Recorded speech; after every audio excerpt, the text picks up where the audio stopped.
this book.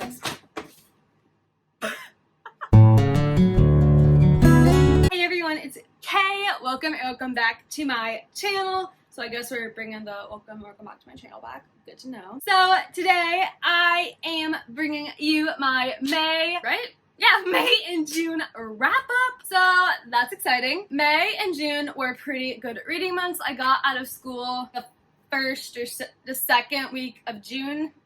No, the second week of May. So I had some time to read, and I read while I was in school, so that's cool. I read some pretty solid books in these 2 months, and I am super excited to share them with you today. In this pile, I found one of my new favorites of all time. So it's been a few months since I've read these, so that means I really didn't prepare I wrote down some thoughts that I definitely want to mention, but other than that, I'm just going to tell you what has stuck with me all these months, and I kind of like that, because I feel like when you first finish a book and it's super recent in your mind, you kind of jumble it together, and you really don't know, and like your feelings can change over time. So with these books, it's been a few months, like I said, so the things that have stuck with me are really what I love about these books or what I really didn't like about these books. So I kind of like that way I do my wrap-ups months after I've actually finished the books. So yeah, enough jabbering, let me just talk to you about what I read. So in May, I read 5 books, and honestly, I really like that this year my average, or like my high number of books, has been pretty much 5, and I've had 5 a solid few months now, so I'm really proud of that. That's a big improvement for me from 2020, so I'm super happy with that. And once again, this is your reminder that you are a reader. You're a valid reader no matter what you're reading, no matter how often you read, how long it takes you to finish a book. You are a valid reader. If you are enjoying reading and getting happiness from it, then you are doing reading right. That is just public service announcement on BookTube especially. I feel like we all don't feel like we are true readers unless we are knocking it out of the park with double digits each month, and that's just not true. Reading is completely unique to you, and just do it at your own pace, do it at your own time, and just enjoy it, live in the book. And yeah, just had to say that before we got into this anymore. So the first book I read from May is a carryover from April. I started in April, but it went into May, so it's a runover book. And not gonna lie, I'm kind of, not disappointed, but kind of let down by it. I was expecting more from it, considering that the first book in this duology was a completely surprise favorite book of 2020, and I don't know, like, it wasn't bad. I gave it 3 stars, so it wasn't bad. For me, that's not a bad rating. You know what, I'm just gonna attach my Goodreads summary of how I rank books. So for me, 3 through 5 ratings are solid. I recommend them. I loved and enjoyed them, and I think they're worth the read. And 1 and 2 books don't happen that often because I'll DNF them. I'm not gonna read a book I'm not enjoying thoroughly. So 1 and 2 stars are rare, but 3 to 5 star books are good on this channel. So don't take 3 stars as a bad rating, please, because it's not. But yeah, I guess the first book was just so good and unexpected that I was just really hyping up the sequel in my head, and that's kind of on me. But it's fine. Let me just talk to you about what I liked about it. So this is The Life Below by Alexandra Monner. This is the sequel to the final 6. And once again, I do highly recommend that book because it is a sci-fi, but it's an easy to wrap your head around sci-fi, and I loved every aspect of it. Like I said, this is the conclusion and sequel, so I can't say too much about what is happening in this book. Really, the thing about this, I was invested. I enjoyed reading it. I didn't put it off or anything like that. I just feel like the conclusion of it, the problem and the solution came together very easily considering what it was.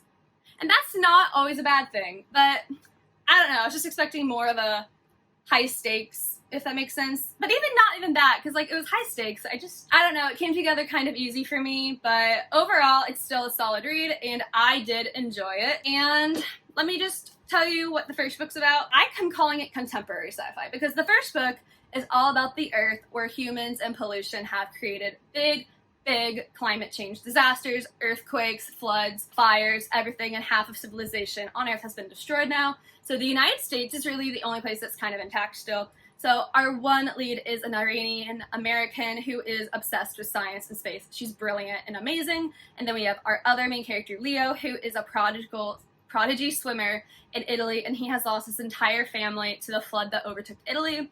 And the two of them are recruited to the Final Six, which is essentially the program that has taken over NASA, is trying to restart humanity on Jupiter's moon, Europa. So they are going to send 6 teenagers who are prodigies in special fields, and they are going to try to restart humanity. However, Noemi, our female lead, does not trust this mission because previously they have tried it before and everyone died. So she doesn't trust this organization. So when she gets there, her and Leo end up trying to figure out more about what the program is hiding from them. And along the way, they start to catch feelings. And again, I rated the first one 4.5 stars. I thoroughly enjoyed it, and I do really recommend it. So yeah. So in May, in case you weren't aware, that was my birthday month. So I centered my TBR around things I enjoy. So it was a TBR of dance, Disney, and history, although I didn't get to the history part of my TBR, but it's fine. But I wanted to read a ballet book, and I had heard that this one was really good despite the drama surrounding it. So I have danced my entire life. I looked it up. I've danced almost 15 years. I've danced 14 and a half years, and that's mind-blowing, especially because I am the clumsiest human being. I am the clumsiest human being to ever exist. I trip on stairs. I trip on nothing. I trip getting out of bed. And yeah, I've been doing ballet since I was 6 years old, so something doesn't add up there. But nonetheless, I love ballet with my entire soul. It's helped my life so much. So I never got into the competition side of ballet. My studio was not about that. The studio I grew up in, we had like 2 competitions max per year, but we weren't a competition studio. So like we had talent shows that we competed in and stuff, but like not against, that was the only time we really competed against each other. We were more a performance-based studio.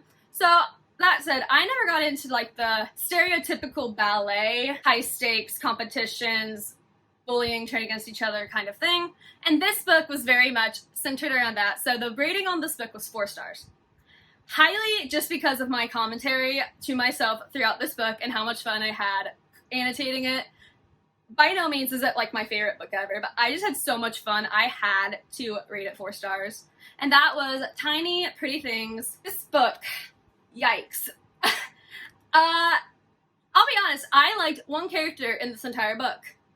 Everyone else, I was like, you are awful. If you see, pink is my commentary. Those are the places where I just ranted on the page. I just full on out, just let the characters know what I thought of their actions, what I thought of their views, everything like that. But I also commentated on the descriptions of ballet and performance and all that because I love it. I love it.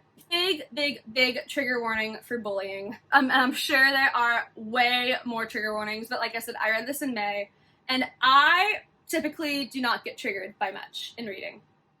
And so I am sure there are so many more. Oh, yeah, there's, I don't know if it was eating disorder, but no, yeah. So there's also so the trigger warnings on this book are extensive. It's especially for like self-harm, self-inflicted injuries. So there's big, big, big bullying. There is eating disorders. There is prescription drug use, and all that stuff. So if that triggers you at all, be aware of that going into this book. And it is very, very, very drama-filled. The plot is there, but the plot is drama. What's this book about now that I've just spilled guts about it for 3 minutes? So this book is about 3 girls who attend this very prestigious ballet school. We have a name I can never pronounce. Betty, B-E-T-T-E. Anyway, she's the mean girl. She will do whatever it takes to get what she wants, and she has a very dark past of what she has done to other girls in the school to get the roles she wants and who she has pushed out of her way to get to the top. Then we have June, who is pretty much always cast as an understudy, and her mom doesn't want her in the school anymore. She wants her daughter to go out and do other things, so June has this year to prove she belongs in the school by getting a lead role. And then finally, we have the single character in this book I actually liked, purely, truly liked, and that is Gigi. And Gigi has just moved here from California, so the school's in New York. She moved from California, and she genuinely just loves to dance. She loves the feeling, the passion of ballet, and she loves it with her whole heart. So she is not into all the drama. She's not into the backstabbing it takes to get to the top. She is just talented enough to get to the top. And as she does that, she makes lots of enemies at this school.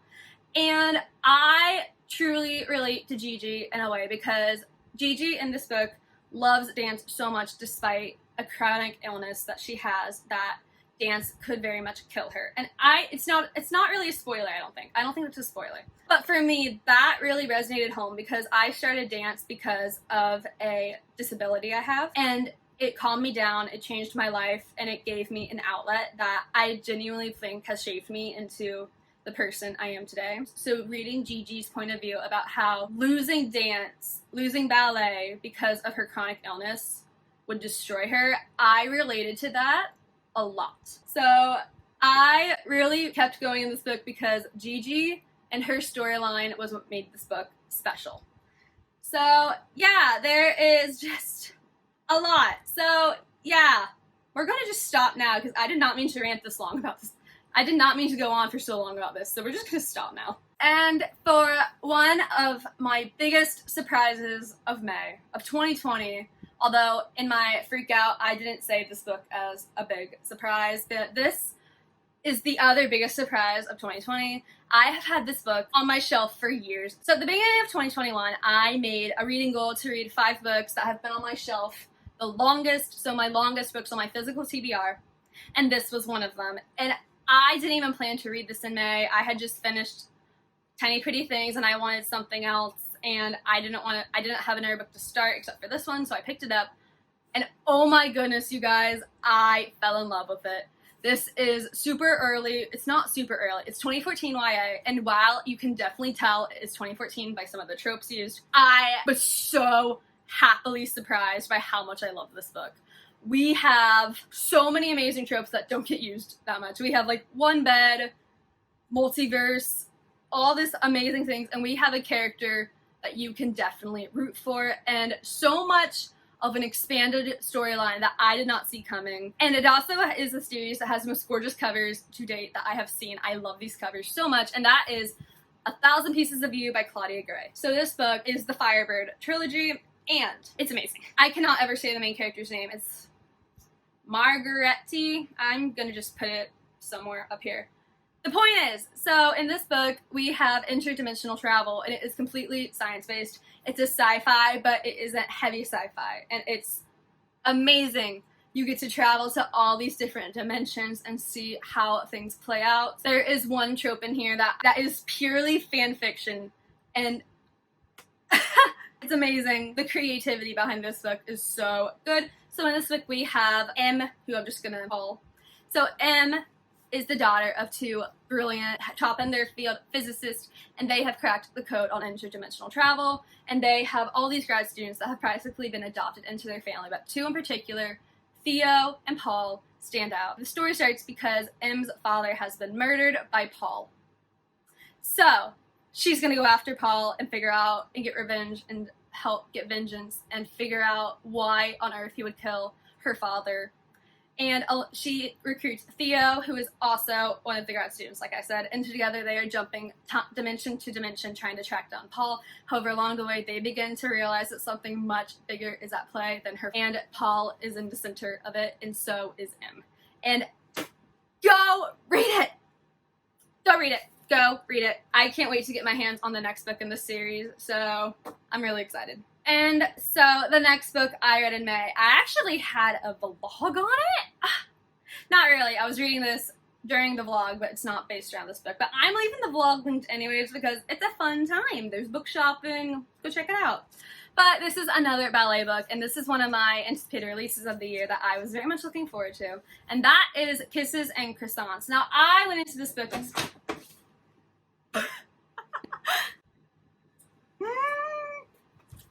So I went into this book kind of expecting a love and gelato situation. So we have our main character, and she has been chosen to go to a summer intensive for ballet for one of the top schools in Paris. And while she's there, she meets this boy, and together they kind of go on adventures and whatnot. And so yeah, I was expecting more from this. It was very cute and very fluffy, don't get me wrong. And I think if you're looking for a super cute summer read, go check it out. However, the writing is definitely, it feels juvenile. So this is most definitely a younger YA audience, it feels like. Whether it's intended or not, I'm not sure, but the characters are late high school, but it read a little younger, at least to me. And the characters really didn't have a development. But then again, that's not what this story is really about, but there was also convenient plot points and plot twists and just convenience across the board. Then again, this is meant to be like fluffy contemporary summer reading and whatnot, so I can't really fault it. It did its job. I had a fun time reading it and it was pretty cute. But I also wanted to see more ballet. The majority of this book, this whole book is spent over a summer at a ballet intensive, but I feel like ballet was only like skimming the surface of what it could have done. And then at the very end of this book, there is a plot twist, but honestly, my suspense of disbelief was just out of it. Honestly, for what it was, it's fine. I gave it a 3.5 stars. I did enjoy it, and it did set out to do its job, which was a fluffy, light read. So, yeah. So, the next book I read in May was not planned. Not planned whatsoever. I don't even remember how I got a hold of this book, but I did. It happened. But that book is Wicked by Jennifer L. Armentrout. I have Brave, in case you don't know what these covers are. And the covers are very misleading because they're all in water, but there is nothing water involved in this book at all, except it takes place in New Orleans, but not even with water. So, that's just kind of funny, I guess. I wasn't expecting this book to be about what it was about. The cover makes it seem like mermaids and sirens, but it's not that at all. That's just funny because these books have been around so long. I feel like a lot of people know that. I'm just not up to date on Jennifer L. Armentrout. But yeah, so I haven't read Jennifer L. Armentrout in a hot minute. So I read the Covenant series and I read 2 of Return when I was in high school. And let me just say, walking around with the Return covers, I'll put it up here in case you don't know what those are. I went to school with these. 17-year-old kid made some choices. Anyway, I really liked Wicked. I loved Ivy. So like Alex from Covenant really annoyed me as the series went on. I don't even know why. Like, I don't think she did anything too bad. I just really got annoyed by her. So yeah, so I didn't even really I liked Alex and Aiden at first, especially before they were really together, so like Half-Blood and stuff. But then as it went on, I didn't like them. So it's just, So I wasn't sure how I felt about Jennifer L. Armentrout couples. But Poppy and Hawk looked really good. But Ivy and Ren, I love them. I loved their banter and whatnot. It was a great time. And Jennifer Armentrout, brought New Orleans French Quarter to life.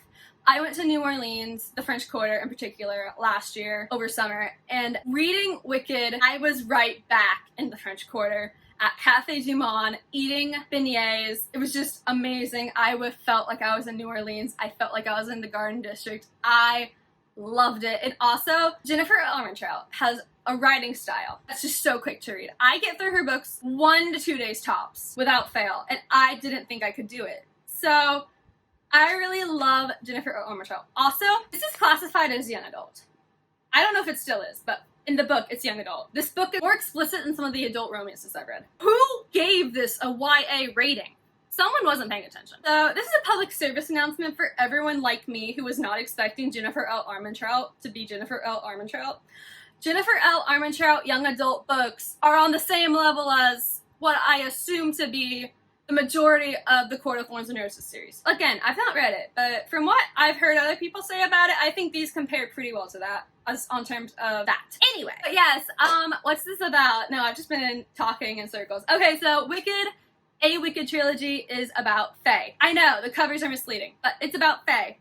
And we have Ivy, who is part of an order, which is kind of like the Shadowhunters, except they hunt Fae. Yeah, I don't know how to talk about this book without spoiling it. So we have Ivy, and she is part of this order, and then all of a sudden she is hunting a Fae, and she can't kill him, and he can control things that he should not be able to control. And it turns out he's an ancient, which are not believed to be around anymore. So Q Ren, who comes in and is partnered up with Ivy, and it goes from there. If you've heard Shadowhunters, I think the vibes are very similar, except it's New Orleans. Amazing New Orleans setting, and I love that. So yeah, I gave this 4 stars. Her writing is very addictive, so yeah. So now we move into June, and I made the best decision of the summer with my first read of June because I was staying at Fort Wilderness with my grandparents, completely social distance and all that fun stuff. We were safe, don't worry. But yeah, I was staying at Fort Wilderness, so I was like, what book can I bring to bring the Disney atmosphere to life? A Disney Twisted Tale, of course. And this is my favorite Twisted Tale to date. I haven't read any of Elizabeth Lim's Twisted Tales before. I've only read Liz Braswell, and I didn't like the Aladdin one, Shiro, and I was really meh. I was meh on the Beauty and the Beast one. It hurts my heart to say.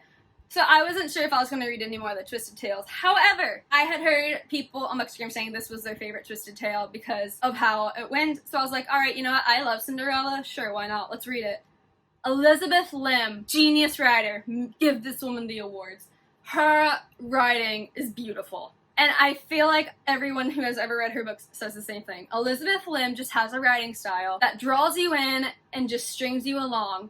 And it's so beautiful. It's so just, elegant's not the best word to describe, but it's beautiful and elegant and not lyrical, but it's just really pretty to read. And if you've read one of her books, I think you can relate to what I'm saying. And if not, go pick up one of her books to relate to what I'm saying. So yes, we have this one. And this one drew my attention because what if Cinderella never tried on the glass slipper? So up until the point, we have pretty much the same storyline going, except Lady Tremaine is even worse. Oh my gosh, she's worse. So essentially, in order to escape from her stepmother, Cinderella is forced to break the second glass slipper and just escape because Lady Tremaine has arranged something absolutely awful for her. Cinderella ends up on the street, and one of the workers of the palace finds her and takes her in to get a job at the castle, where Cinderella is now having to attend to the Grand Duchess, who is the prince's, whose name is in here, but I completely forgot what it is, aunt. And the aunt is pretty good.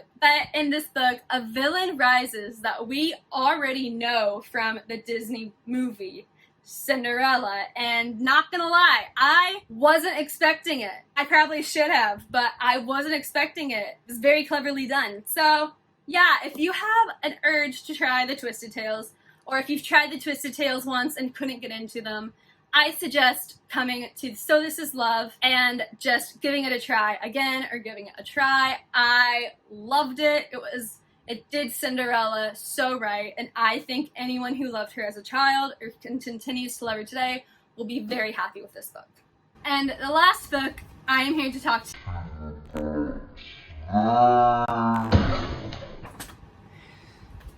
So the last book I'm here to talk to you about today was a book I wasn't even really planning on reading until I followed the author on Twitter and saw everyone interacting with her tweets, and honestly, she just posted scenes from her book out of context, and I was like, alright, give me this book right now, I need to annotate it. And that is Counting Down With You by Tashi Buwa. I looked it up last time, and I'm pretty sure that's how I say it, and if I said it wrong, I'm really sorry. But I've never tabbed a book this much, ever. Like, I just had an amazing time reading this book. Tashi is so talented at contemporary writing, and her newest book is inspired by the time Tom Holland went undercover at her high school, and she has cultural references to Tom Holland things in it, and let's go. But back to Counting Down With You. This book has raised all standards for relationships because Ace has set the bar too high. He set the bar too high. If you have been on Twitter at any point in time, you probably know all about what Ace has done. So, out of context spoilers, he makes her a playlist. He takes her to all the stereotypical date places. He takes her to candy shops. And of course, the all-encompassing, every man should learn from it. He tells her he will buy her a dozen books a week to fake date him. Where are all the men out there? I want this right now. So yes, Karina is just an amazing main character to follow, and Ace is awesome as well. Tashi really just went out there with these characters.